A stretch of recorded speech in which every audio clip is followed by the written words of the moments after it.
And they say the Germans are perverts. Oh my goodness.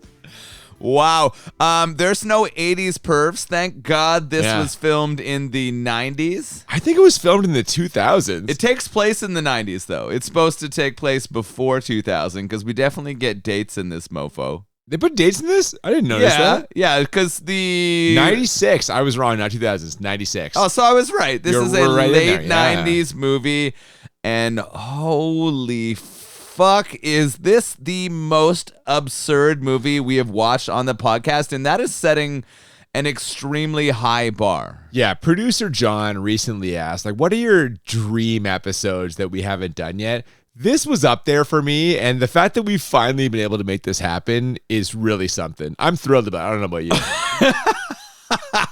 So, a movie about dong bags that chomp off noses, testicles, and threaten the viability of homosexuality is quite the concept. The noses part is probably going to confuse some people.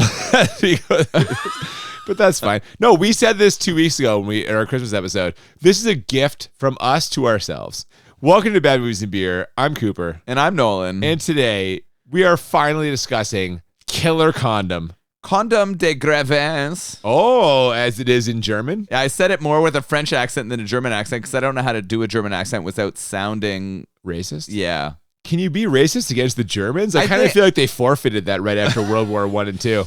Oh, that's just, okay. I don't know how to respond to that. I don't know how to respond to that, but maybe you're right. I'm not sure.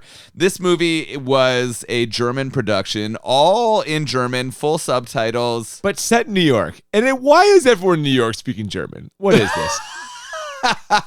Alternate universe. This is like, what's the TV show where the Germans won? This is like that. The Man in the High Castle. Yes, exactly. Yeah. This is the Man in a High Castle, but if hang on. If we were speaking about... It's the New York of the 90s. It's not like a Nazi-run New York. It's regular New York. You're right. It is the classic...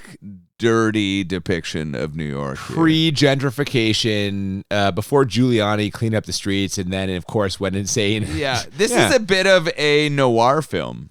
It really is. You were mentioning like Sin City vibes. Yeah, we are really getting the story of a detective, a Sicilian Bob Hoskins detective. type. Yeah, if they made an American Bob version Hopkins, of this, we're just talking over each other. We're very drunk. Oh, this is yeah, it. It's fine. And it needs to be for this episode. There's no way to do this episode sober. So Happy New Year, everyone. 2026. We're starting this off with a bang, a very big bang with Killer Condom. Yeah. How do we get a movie about condoms that bite off cocks and connect that to a beer like we always do? As always, we have paired this movie with a beer, and this took some time. We were trying to find one for a long time, but we found it in the Tooth and Nail Brewing Company.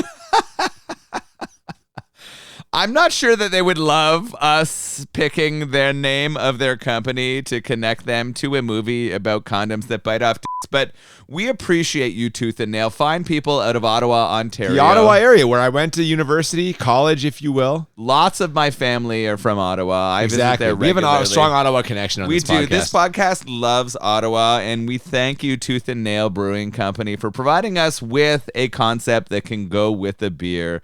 Obviously, a condom that bites off dicks needs some sharp teeth, and they are shaped like nails. You know what else it needs? Vim and Vigor. Yeah. And that's what we're drinking today. Right now, it's going to be a Vim and Vigor Pilsner. Oh, we're starting off right now with one of your favorite styles, for sure. I love the Pilsner. I drafted a Pilsner in our beer draft before our Jingle All the Way episode. It was one of my favorite beers that I drafted. And I'm excited to try this one, man. The logo on the can is like a devil, two devils, perhaps. They've got pitchforks and they're standing on top of a skull. And after getting their dicks bitten off in this movie, I bet a bunch of guys wish they were dead. So this is probably a good... It is definitely a good connection. And you know what? After like sitting through the whole movie, we find out that it is all a pretty big religious connection. So the fact that the devil is appearing here on our can fits perfectly with the theme of our Killer Condom episode. If there is a hell, I feel confident saying this, it would involve getting my dick bitten off by a condom. Or just condoms in general. So there's that. We do get a nice diatribe in this movie near the end where they say there are no condoms in heaven. So I guess you have the right connection here. I say we crack into this delicious Pilsner and see how it goes. True story. I am so excited to try this. I ordered some Tooth and Nail beers. They shipped through Ontario. I enjoyed all of them, and a Pilsner is the one style that I was most looking forward to. Haven't tried this one yet, but I love this style. I've enjoyed all my Tooth and Nail beers. Can't wait to crack into it. Let's do it right now. I agree.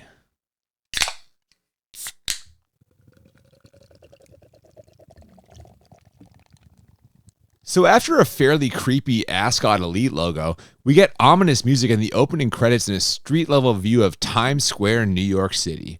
A taxi stops us at the Hotel Quickie, and a man and his date exit before she asks him, "What are we doing here?" And if the name of the hotel or the sleazy decor didn't tip her off, the fact that they offer what the guy at the desk calls complimentary rubber should have been a big red flag, no? Absolutely. I think your intro is wonderful, but we glazed over the DVD music of this. This whole thing starts the with theme song? Beautiful. Fuck, dude. Was that in the techno movie or was it German themes. only in the It was only menu of the in the Blu-ray? menu, unfortunately. It's a great song. Oh my God. We get amazing German techno music leading us into this with a bloody title wash. Like you said, we have a Times Square, New York City, a woman dressed up in a fairly classy outfit. Conservative.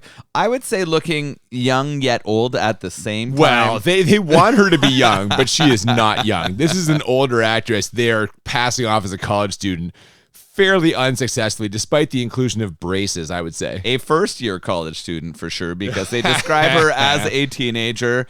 The guy who brings her in is definitely older, a bit of a creepy professor type, and he asks the guy at the desk of the Quickie Hotel if there are any condom vending machines. What does he find out here? They're complimentary. They've got them on every floor in every free room. Condoms. When you rent a room to bang, we're going to provide you with protection, is what I'm hearing. What could go wrong? Yeah, it turns out this guy is her university professor, or at least her examiner, he calls himself. I don't really know. And she is a few credits short of graduating. Now, her parents are sure going to be disappointed, unless she does whatever it takes to get her grades up. But grades aren't the only thing going up in this hotel room. And as this guy opens the complimentary rubber, he throws in some relevant political background. Diese Safer-Sex-Kampagne kostet die Regierung sicher Milliarden. Translation, this safe sex campaign must be costing the government billions. And I tell you, it's about to cost him a whole lot more. I mean, the guy's clearly cashed in his integrity if he's a professor and using his ability as the one who decides if people get credits or not to young women. He brings her here under very suspicious circumstances. She starts crying, and then he seems to get a bit of a smile on his face, like, yes, it's a power thing. See. Yeah, it's really rough. He tells her to stop crying and also tells her that, if she's not in for this, she's not getting her credit. Good for her. She kind of slaps him in the face and tells him no. But then after she realizes she's about to fail, she starts to relent and take off some of her clothing here. She does. And while he slips on that complimentary rubber, we get the first sense something might be wrong, as there is like a very close-up of her and a biting sound which cuts to a shot of him just screaming, then back to her for a fairly exorbitant blood splatter all over her face as she screams, because we gather that the condom has bitten this dude's right off his body. And you know what I like about this? Besides the fact that this guy who was abusing his power gets this well, that's what I like about this. He clearly deserves it. I like that it was 3 chomp sounds. The first one is 1 spray. The second chomp is a second spray. And the third one, she is good and covered in blood. She is. And after a glorious blood wipe that reveals the movie's title, we cut to a smoke-filled elevator full of angry passengers. We see why they're angry in a minute as they clear out to reveal our protagonist, Detective Macaroni. That's right, you heard me. Macaroni. Now, even though this is a German movie, you'll be happy to know that they're sticking to the well-worn police movie stereotypes. Can I interest you in a black police chief who's going to shout at his detectives? In the chief's defense, they've got 4 cocks in the lab that are giving them more questions than answers. Sagten Sie 4 Pimmel? Ja, es gab noch ein 4. Mädel. Translation. Did you say 4 cocks? Yes, I did. Yeah. We're at the point here where we're getting the perfect stereotypes. We are getting a detective who is wearing the dark glasses and seeming to be somewhat suspicious. It's a noir, like you said. Yeah, trench coat. He's got the noir vibes. Yeah, exactly. We don't know a lot about him. He's here to try to solve the dickless problem. 4 on the bed. The lab. Yeah, in the lab with the coroner. Not sure. They assume that the young woman and the ladies of the night, the prostitutes or hookers as they describe them, have chomped these off. But this is not really where we're going with this. The cops don't believe it, but the ladies are all trying to tell them that it's the fault of the condoms. Well, why would you believe that if you're the police? Isn't that a believable scenario? But either way, that college girl's parents fly in from Farmville, Oklahoma to pick her up. It is literally called Farmville. Yeah. This is fucking hilarious. They don't even want to try to give it a name. They are intentionally leaning into the stereotype of an impressionable young woman from the country. They are. And also, if they were that stereotype, the parents are absolutely mortified about all of this. Detective Macaroni tries to explain to them that things are a bit different in the big city. Clocks tick differently is how he puts it.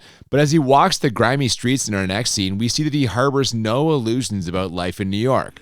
Sogar gut erzogene Töchter aus Farmville, Oklahoma beißen hier nach einer Weile den Kerlen die Schwänze ab.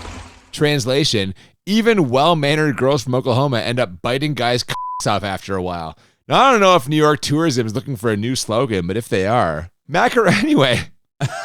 Anyway, Macaroni swings by the hotel quickie to ask some questions, but it turns out the guy behind the desk is similarly confused. What's with all the hookers biting guys' off all of a sudden? I'm trying to run a business here is what he's really saying. Part of that business involves the hotel bar, where a drag queen stops a performance when she spots Macaroni, because apparently they spent a night of passion together and then he ghosted her. The reason, according to this lady, is that she reminds him of his mother, and he can't handle the fact that he did incredible sex with his mother. They go on for a while here, and at the time I was kind of wishing they'd hurry up and get to the next scene, but that is when I had no idea what the next scene would be about. There's a lot of character building in this section. It's clear to us that the owner of Hotel Quickie knows Macaroni. He is a person who has spent some time here at this hotel. Calls him by his first name, Luigi. Exactly. Luigi Macaroni. So he has visited the people who work at this hotel, generally people who are looking to have sex for money. And he also knows Babette, the performer that you've described. He calls formerly Bob. Well, yeah, formerly Bob. He calls him Bob still. It's her. And Bob has transitioned throughout the movie. Bob used to work with Luigi, we're going to find out shortly, on the force, but has transitioned into performance. It does seem like for some reason Luigi has left. That one night they spent together, Luigi left quite the impression on Babette, and we're going to find out shortly in the next scene why that's the case. Well, we find out right away, man. As in addition to being a great detective, it turns out Macaroni has an absolute hog. We find this out when he whips it out with the male hooker he met in the hotel lobby, and the shadow of the dick crosses this kid's face. The quote here is incredible.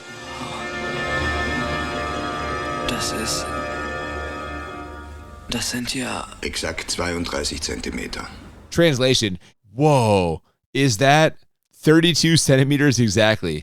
So it's appropriate they said this movie in New York because this guy is the Empire State Building of dongs. But that isn't the only incredible reveal we get in this scene. We also see the killer condom moving around the hotel room and even get a point of view shot from it as it sizes up its next victim.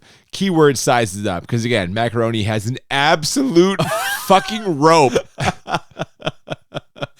Oh my goodness. Oh, there's a few things about this that pop me.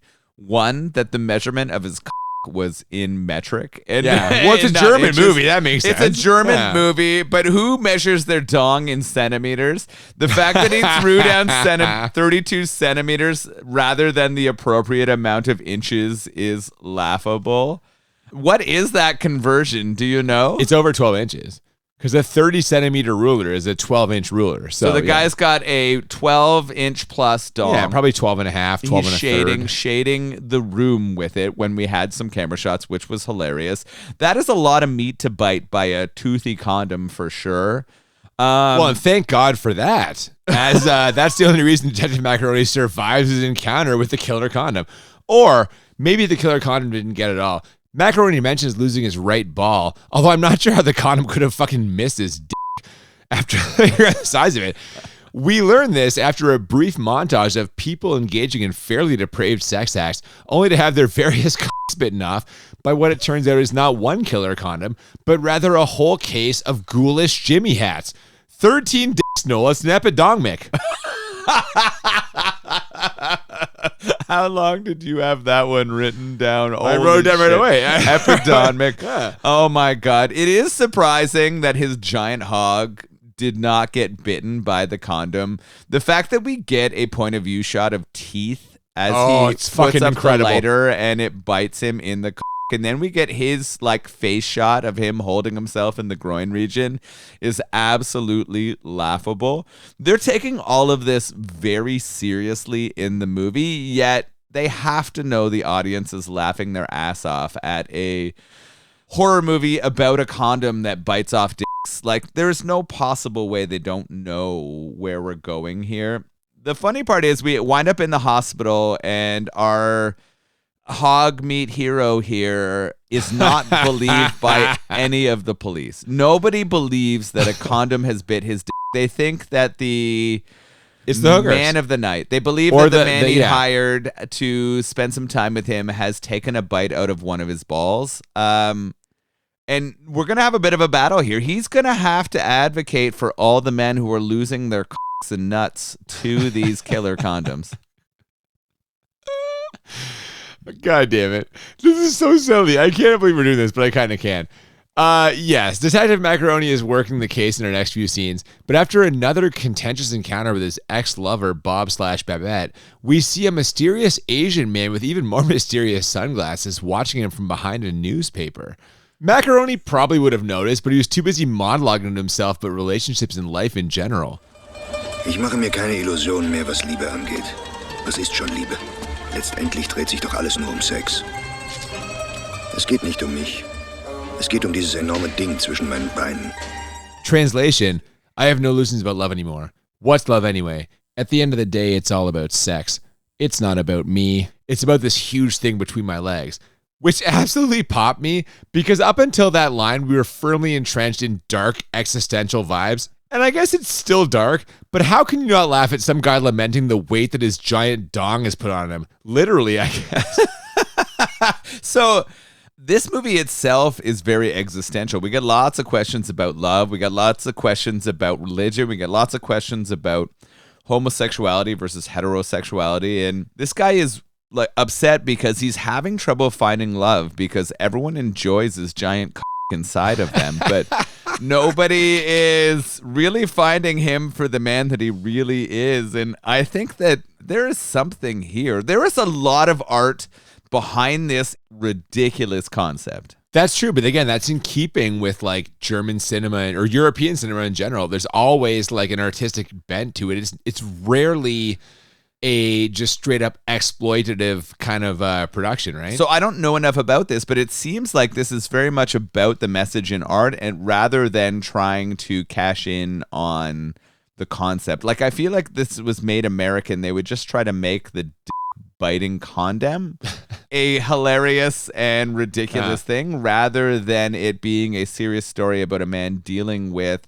his homosexuality and finding love and having a giant Yeah, and it would star Bob Hoskins and Matthew Modine. That's where we're at here. No, dude, honestly, this is par for the course, I would say. But Macaroni and another detective are in a stakeout in our next scene, which basically involves them watching people in the hotel boning down. The other detective doesn't have the stomach for it, though, and decides to take off, bumping into a familiar-looking Asian man in a condom service jumpsuit. More on that later. Macaroni, meanwhile, spots his former lover about to put on a condom that moved and races in there to blast the dong bag before it can bite them.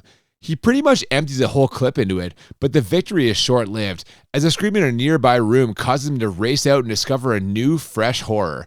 And it is fucking hilarious. Oh my goodness. The funny thing is here, he's watching live. I thought they were watching videotapes of what was happening in this hotel. They've got cameras in the room. It is live camera in this hotel, right? Like, this is only a place where people go to bang. And the detectives are there in an adjacent room watching, trying to prevent the killer dong bags from eating off. He runs in, and you know what I like here is that he saves Babette's. He's really trying to divorce himself of Babette because Babette is obsessed with his giant dong being in. Like that is literally a part of what. No, that is what Babette is stuck on, right? And I don't blame Babette. Like she has a lot of enjoyment out of the material that Luigi is providing. The material being his massive, thick fucking hog. Yeah, but he saves Babette here. He saves Babette's life, and he saves all of us. Yeah, saves us all with the shot, but is unable to save the other man in the other room. We do get some humor cut in between as he's going to all the rooms where they're screaming. There's a lot of them because we're in a house. He's unable to save the man whose wiener's been bitten off by the dong bag, but he does fire some shots and fall into the hall. We get shots of a condom with a dong inside of it crawling away and leaving blood all over the hall. There's quite a bit of that in this movie.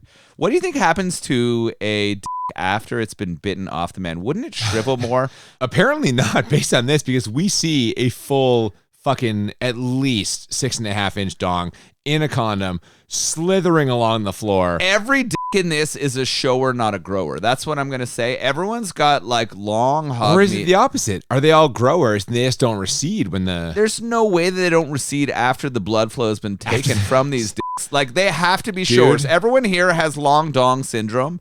None of these are growers. Just a bunch of long dong silvers? Yeah, exactly. That's what it's pirating the high seas with their thick girth. No, dude, these things are running wild. But I'll tell you who isn't happy about all these shenanigans at the hotel. The chief. He laces into Macaroni for carrying on with this in classic 80s/90s chief fashion. And the other detective on the stakeout even tells him that if he's not careful, he won't need a killer condom to get castrated. Metaphorically, of course. But it's Macaroni himself who gets the best line in here, as he summons all the courage in his remaining ball to implore the entire police squad to take action. Und wenn ihr nicht langsam etwas unternehmt, gehen bald die nächsten Schwänze drauf. Translation, if you don't do something, you'll have more cocks on your hands. And I admit it, that would get me moving. I wouldn't want more cocks on my hands. This line is really fun. He goes on quite a long rant. This is only one of several long sermons we get from Luigi Macaroni in this movie. The naming conventions themselves mean that they're fucking laughing at themselves. The writers here are trying to be funny, yet they're also taking themselves a strange amount seriously as we go through this because it feels very existential and noir, and it does not have a slapstick kind of feeling to this in any way. No, and we get more existentialism from Macaroni now as he laments the state of things while listening to various dudes on his answering machine.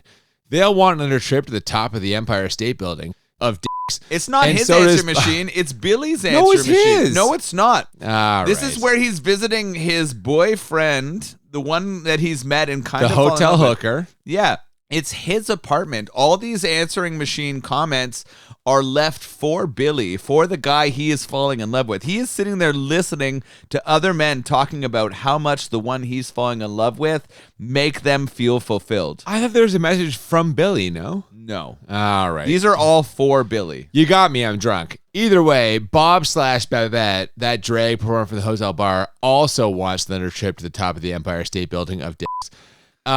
She shows up and interrupts Macaroni's shower, psycho style, but it's the fact that Babette's purse is moving on its own that really concerns the detective.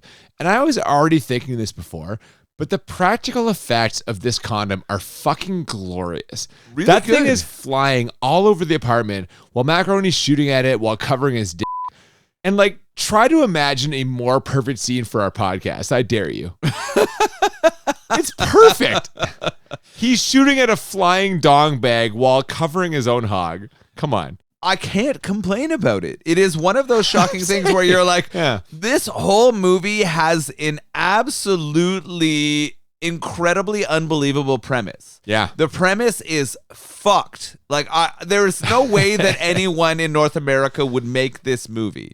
You've never Only been afraid. in Germany can hold you on. make this movie. Yeah, but this is a universal thing. I think everybody who has a penis would be scared of it getting bitten off. And yes, it's maybe an artsier film than we imagined, but like this is, I think this is a very relatable film. Oh, absolutely. I think you can relate to this in many ways, for sure. Now, I don't know if you can relate to the next part, but this scene culminates with Macaroni using the hose from his gas line as bait, dangling it from his body like his enormous... He used his giant dong as bait. No. He's using the hose like it's his enormous dong, daring the condom to bite him. There's not a small amount of danger involved in this, as Bob/Babette tells him. Ich hätte an deiner Stelle Kastrationsangst. Ich hätte an deiner Stelle Penisneid. Translation, if I were you, I'd be worried about castration. If I were you, I'd have penis envy. Fuck, dude, no kidding. 32 centimeters? That's over 12 inches for our American listeners. Detective Macaroni's digging trenches with that thing. I'm serious. What do you mean? Why is there a trench here? It's so long. But eventually... Yeah, I agree. He's got a very large hog. Yeah. I agree he's using it as bait. He's taken the gas line from his gas stove. His stove, yeah, and he's putting it in front of his... And eventually the condom does bite on it, literally. And Bob/Babette turns on the gas, filling this thing up until it bursts, which was not the plan. But Bob/Babette is a little clumsy, so this thing explodes all over the apartment. Luckily, there's still enough there to do an autopsy, eh? An autopsy of what? Nobody died. Oh, of the killer fucking condom. The condom is a living organism, apparently. This scene is a lot, right? We go from a psycho reference to a baiting using a giant dong with a killer condom sucking on a gas line to what I think is going to be an explosion that's a problem. It's not a problem, though. It's not a problem. No. Just like in the fucking Jingle All the Way episode where an explosion kind of like roasts the cop but doesn't kill him. Which it absolutely should have killed him. Oh my God, I was so angry about that at the time. We talked That was- about this. It's It's the fucking same. insane. Yeah. We get an explosion of a gas line that just kills the condom.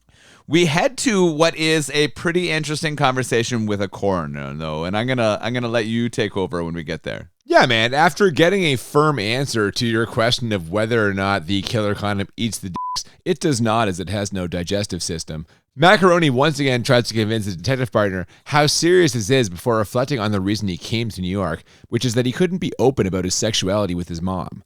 All of this introspection leads him to ask the question, am I happy? Which I think a lot of us have probably asked ourselves at one time or another. I don't think, though, that after asking that question, a bunch of killer condoms have emerged from the sewers with a hunger for dong meat. We get a full assortment here, multicolored, ribbed for her pleasure. I think I even spotted some of those ones that have the numbing stuff on them, you know, to make you last longer if you finish too fast. I mean, I don't know what those are, but like I've heard that's a thing.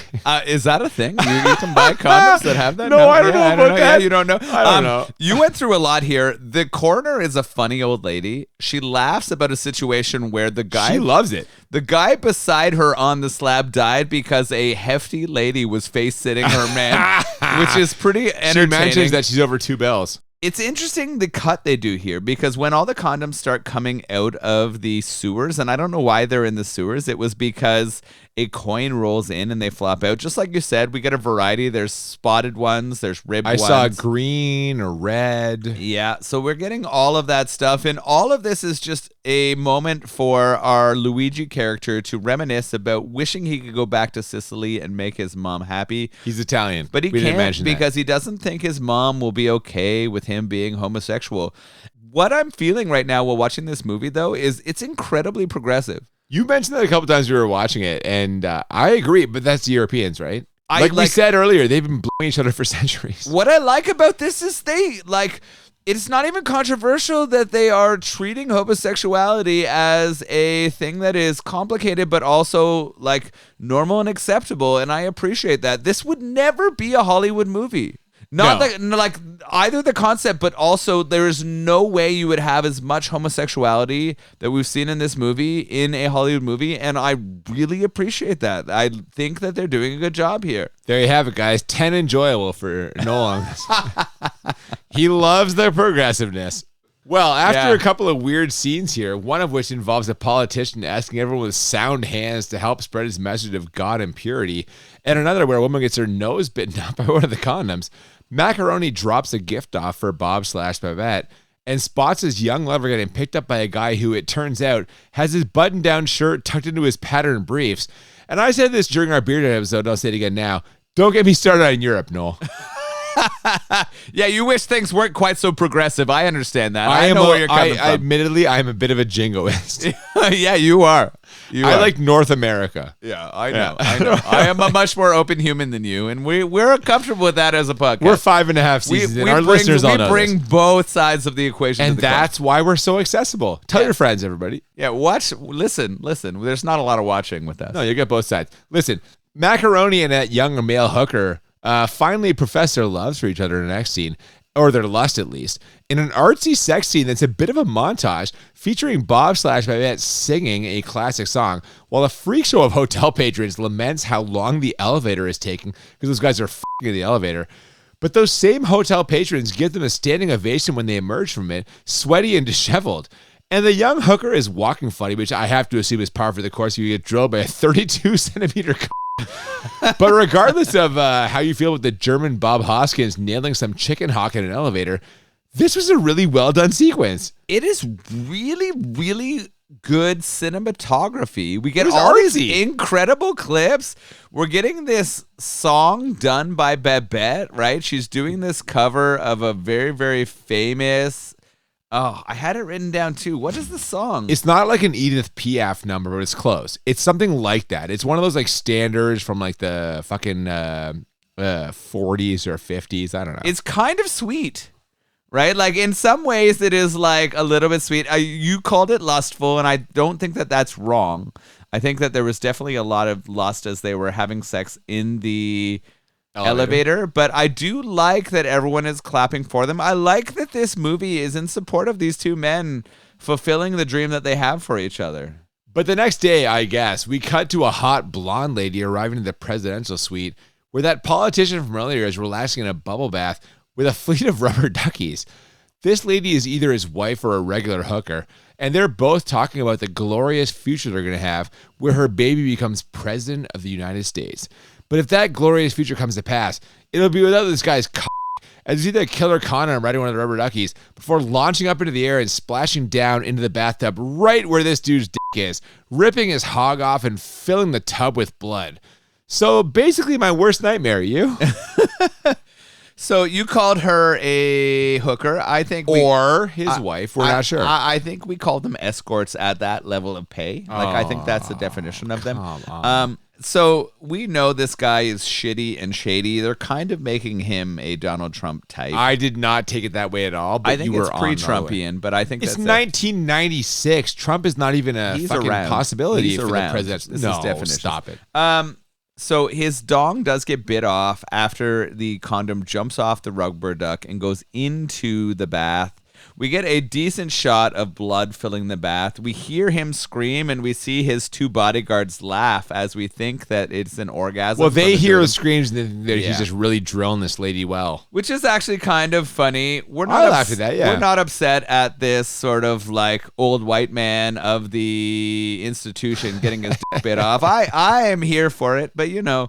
So we see this guy who is like McGovern is his name. He literally his name is McGovern. McGovern. It's McGovern. Yeah. I'm glad Canadian. McGovern is feeling a bit of the pain here, just as everyone else in the sort of community is feeling it. But you know what? What happens when an old white man gets his dick bitten off rather than it being a gay man in a quickie motel? Life goes on. No, it doesn't. The Hang police and the industry and everyone fucking gets involved because as soon as the old white man who might become president gets his bitten off, everyone gets upset, and that's what's happening here.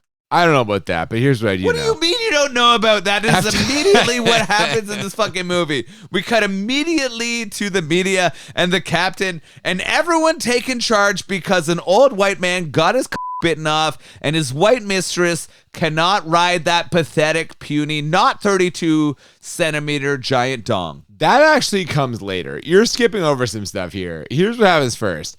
After getting what looked like the world's worst cup of coffee at the police station, Detective Macaroni has a chat with his detective partner and also Sally, a robust lady officer who can intimidate common criminals with a mere growl.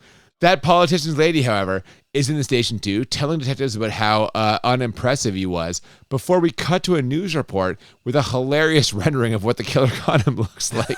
This drawing was great. Oh my God, I did love this part where they Who drew did? the It killer was so condom. funny. Yes. Oh my God. But from there, we cut to the police chief on the receiving end of a shouting for a change. This politician's team is lacing into him, telling the chief, Sie glauben doch nicht im Ernst, das Volk wählt einen Mann ohne Geschlechtsteil zum Präsidenten der Vereinigten Staaten. Translation, you can't possibly expect the American public to make a man with no president. And I admit, I would not vote for a this man. Never thought about it before, but yeah, that's where I'm at this point, yes. You've decided now if you do not have a you cannot be the president. I will not vote for you, no. That's correct. What about No. balls? Are you willing to vote for a man who has a but no balls? I'm okay with that. I knew a guy in college who only had one ball, and I'm like, that's not his fault. Were you happy? Like, this is something they used to do to men, What's right? that happy? No, I wish he had both They would balls. castrate men so that they would not go through puberty and their voice would stay high forever, right? Castrados, they called them. Would you vote for a castrado? Is what I'm asking. What songs is he going to sing? No, of course not. Of course, no, absolutely not. But either way, the political pressure is mounting now. So the chief decides to send someone undercover in what he calls the gay scene to do some investigating. But it won't be Macaroni, as that would be a bad idea since he's already so well known there. Instead, they're going to send his detective partner, Sam, in there, who is wildly unequipped for it, which we see in the next scene as he very uncomfortably navigates the underground leather scene. In fact, he mistakenly puts a yellow bayonet in his back pocket, which, if you've ever seen Cruising with Al Pacino, you know what that means. And sure enough, he angrily confronts Macaroni about it the next day at the station. Wie war das mit dem gelben Tuch? Hinten rechts, hä? Dieser perverse Gorilla hat mir ans Bein gepisst, weil dachte, ich stehe drauf. Translation, a little hanky in the back pocket? That gorilla pissed on my leg because I was into it. Could have been worse, I guess. He could have given him the red one. You like water sports, Noel? No, I'm not interested in that. I'm not the same as insert name here. Yeah. I couldn't do it. I thought We'll about bleep it. that. It's I thought fine. about it. I thought We'll about bleep saying it. it. I thought about saying it. After interviewing the woman who got her nose bitten off, Detective Macaroni heads to the hospital of St. Patrick, where he inquires about rumors of the condoms being spotted there. Meanwhile, his young lover, Billy, swings by the station just in time for the nose woman to identify an Asian guy who's somehow involved in all of this. Turns out there's a clear connection to the Chinese here, and this comes to a head at the hospital when the podium with the crossnet breaks open to reveal a secret passageway, one that Macaroni's partner descends only for us to hear gunshots, before the same Asian guy we've seen emerges to grab the nose lady and drag her down. And I'll admit it, maybe I'm a bit drunk, but this is the first point in the movie where I've been a bit lost. What is going on here? This is interesting. We transition from very clear exposition of a man who is struggling to progress through New York City, deal with his sexuality, and also find out why condoms are biting cocks off, to a very clearly marked religious hospital. You must have feasted on this. I feasted hard. It's a Yeah. Catholic hospital. You know what the problem is here?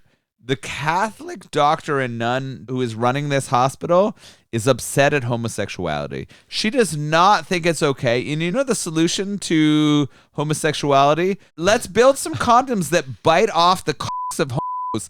And you know what's going to happen? It's going to solve that issue. That is where we're going here. I don't know about all that, but I do know that Macaroni descends the staircase where he encounters Professor Smirnoff with, have we met him before? He was in videos earlier saying that there was a genetic breakthrough. Well, either way, the professor rants about creating the condoms, I guess, artificially moving creatures that are able to move purposefully and creatively to bite off guys' dicks, I suppose. As long as this dude receives his red jelly, he's happy. And I have no idea what's going on right now, but I do know this. Dr. Riffelson, that lady Macaroni was talking to at the St. Patrick's Hospital, is clearly in on it, if not the driving force behind this. As she puts it, Ich bereite New York auf seine Ankunft vor. Auf wessen Ankunft? Auf die Ankunft und Wiederkehr des Herrn. translation, I'm preparing New York for his arrival. His arrival? The Lord. And listen, I'm all for the rapture happening, but if it involves getting my dick bitten off, maybe let's pump the brakes a bit, eh? So you'd only get your dick bitten off if your dick was going inside of another man. It seems like based on Riffelstein is only against homosexuality. She sounds like she'd be all in for Luigi putting his hog meat inside her if it was going to increase she straight up says this. Like she looks at him in a way where she's like, if you use that giant dong for good, I would be fine with it. But because that giant dong is being wasted, this is why I'm making condoms that bite off dicks. This is a part of the story here, and I'm fucking blown away. It turns out this is a big church conspiracy, as there's nothing in the Bible about contraception, Noel. But Dr. Rivelson says that condoms are a sign that we must put an end to all these sinners. She said as well, the guy behind the desk at the hotel sits on like a wooden swing with a bunch of hookers. Remember the last 20 minutes of Jack Frost? Those are the vibes I get here as the doctor tells Detective Macaroni to whip out his sinful babble penis. They're going to unleash the mother of all killer condoms on this magnum dong. This thing is big and hungry, and it has sharp teeth are ready to gobble up his hog. And 5.5 seasons in, I feel like it's time to ask, what are we doing here? Is this real? Is this a real movie? Oh my God. This is an incredible sequence. She has gone through all the exposition. She's talked about why there are dong bags biting off dicks. It is mostly because she believes that the sort of rapture is coming and homosexuality is going to be the problem for humankind. She does say that she's having trouble finding a big enough dong biter to get rid of dicks like the one that Luigi is bearing. Well, 32 centimeters. That's no joke. He's got 12 plus inches, guys. His hog meat is heavy for sure. And thick hog meat. She shows us a shot of this condom with aggressive teeth. It's kind of kept in like an aquarium / thing that's going to keep it away from people. It's the biggest one we've seen. Yeah, it is a big dong bag. Killer magnum condom. It is ready to bite off Luigi's big dong. And she says, with a gun to his head, she makes him pull out his dong, ready to pull down the shield that's going to let this dong bag with teeth out. But all this does not go as planned for her. How do we transition here? Well, no, Macaroni dispatches the insane Dr. Rivelson, at least for a moment, while a stray bullet frees Professor Smirnoff. But the killer condom is also free, which is bad timing, as Macaroni's young lover Billy shows up to see what's going on. Dr. Rivelson wrestles with the professor from earlier, who just wants red jelly, and they both end up falling into some sludge that may or may not contain toxic waste and a killer condom. But while that's going on, Detective Macaroni gets in a shooting match with the Asian guy, only for Billy the hotel hooker to make his presence known, just as the killer condom leaps towards Macaroni's magnum dong. Billy swats it towards the Asian guy, and it eats his head or throat or whatever, which spares our hero. Ich schätze, du hast mir den Schwanz gerettet, was? Ich liebe dich, Bulle. Translation, looks like you saved my I love you, cop. So it appears we're going to get a happy ending, although there's still the matter of Dr. Rivelson. What do you think? Yeah, where did she go? It felt like she was threatening everybody, but I'm not sure she is a real threat here. But she's trying to bring a rapture early by biting off the cocks of everyone who is not following the religious ways. Yeah, man. And true to that fucking message, she tries to regain control here, holding Billy at gunpoint. But Detective Macaroni fires off one last speech, telling her that there are no condoms in heaven, which I have to assume is true, before continuing to proselytize about life and love and sexuality until the doctor puts a gun to her own head, threatening to blow her brains out before instead diving into the cesspool full of condoms, where I assumed she'd be devoured, but instead she just kind of lays there. And that's sort of how things end. Daylight breaks and Detective Macaroni leaves the force, but not before blowing away one last killer condom that threatened the chief.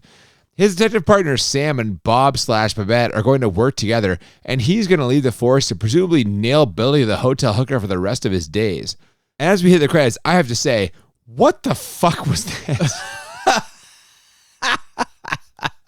This is not what I expected. This is not the film. When you pitched me on watching a movie about a condom that bites cocks off, I was not expecting a detective noir story about a homosexual man coming to grips with his mother not sort of appreciating who he was and what his sexuality was. And then him finding love in a man of the night, and then taking them home to Sicily to try to introduce them to his mom after solving a religious conspiracy against homosexuality and everything else. Yeah, it's like the Da Vinci Code, but with It is. I think it's beyond the Da Vinci Code with dicks. This is a complicated yet interesting experiential movie. I agree, and I cannot fucking wait to hear where you land on this in terms of our ratings. So why don't we transition there now? The way we always do this, we rate the movie scale of 1 to 10 two times. 1 to 10 for how bad it is, 1 to 10 for how enjoyable. And the goal is to find movies that are 10 out of 10 on both scales, or what we call the Crit 20.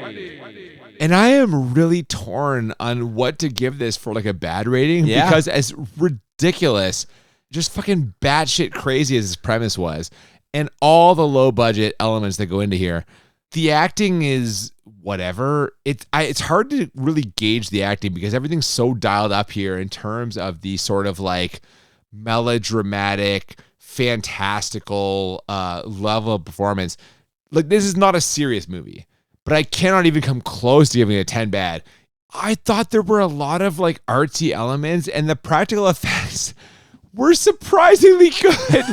There's condoms flying around dirty hotel rooms and shit, and it's not badly made. I'm gonna say this is a 7 bad. That's fair. Okay, hit me. What do you have? Going into this, knowing it was a movie about a condom that bites off dicks, I assumed this was going to be a 10 bad. Yeah. That was my assumption. This is a 6 bad. Wow, you're lower than me. I'm lower than you. Fair. This is a 6 bad. The acting is fantastic. I honestly can't think of a moment in this movie where the acting seemed low grade or poor. Everyone fit their role extremely well. The cinematography was good. There was shots that I thought were insane. Who thought you could get a perspective of a dong bag? Oh, the point of view shot. Point of view of a dong bag great. is ridiculous to me, but worked really, really well. It's incredibly existential, and we get the music and sound and effects that fit that. The special effects of this movie are great. I was worried about about the blood splatter of a being bitten off, and it worked fantastically. They made really good choices about what they showed and what they didn't show. They were depicting a lot of sex, both heterosexual and homosexual, and showed the things that felt not tasteful is the right word, but they made it in a way that kept it at a like definitely not tasteful. Tasteful is the wrong word. But there's nothing tasteful. But they kept this in a way that this could almost be A14. Like, this was really, really well thought out, really well filmed, really well acted. So I'm giving this the 6 bad for me. But how enjoyable did you find on a scale of 1 to 10? What a fucking trip. It was a ride. We have never seen a movie like this. No, but you haven't seen a lot of like European existential films. I absolutely haven't. This was fucking not what I expected at all. It was completely flipped what I expected to see.